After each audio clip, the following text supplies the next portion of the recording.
Well, you're somebody, one of the most respected, famous scientists in the world, sitting on a farm, gazing up at the stars.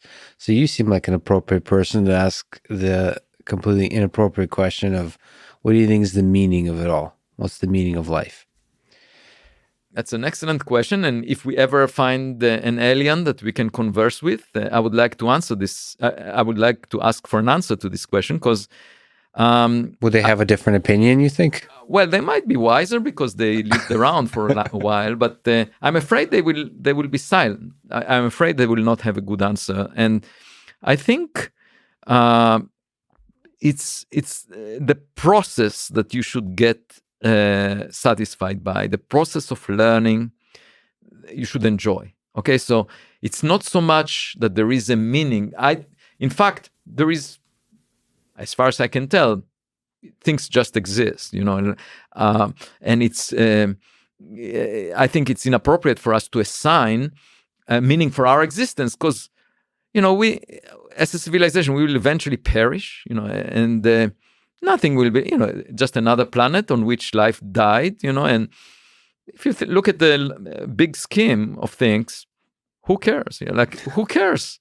And how can we assign significance to what we are doing? So if you say the meaning of life is this, well, it will not be around in 1 billion years. So what, it cannot be the meaning of life because life, nothing will be around. So I think we should just enjoy the process. And, it's like many other things in life. You enjoy good food. Okay. Yeah. And you can enjoy learning. Why? Because it makes you appreciate better the environment that you live in. And sometimes people think religion, for example, is in conflict with science, spirituality, in conflict. That's not true.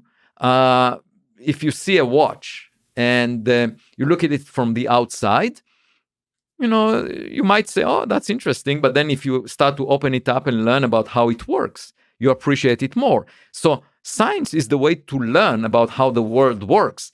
And it's not in conflict to the meaning that you assign to all of this, but it helps you appreciate the world better. So in fact, I would think that a religious person should promote science because it gives you a better appreciation of what's around you. It's like, if you buy in a grocery, you buy something, a bunch of fruits that are packed together, and you can't see from the outside exactly what kind of fruits are inside. But if you open it up and study, you appreciate better the merchandise that you get, right? So you pay the same amount of money, but at least you know what's inside. So why don't we figure out what the world is about, what the universe contains, what is the dark matter? It will help us appreciate, the bigger picture. And then you can assign your own flavor to what it means, Avi, I think I'm truly grateful that a person like you exists at the center of the scientific community. It gives me faith and hope about this this big journey that we call science. So thank you for writing the book you wrote recently. You have many other books and articles that I think people should definitely read. And thank you for wasting all this time with me. It was truly an honor. Thank you so much. It was not a waste at all. And thank you for having me. I learned a lot from your questions and your remarks. Thank you. Thank you.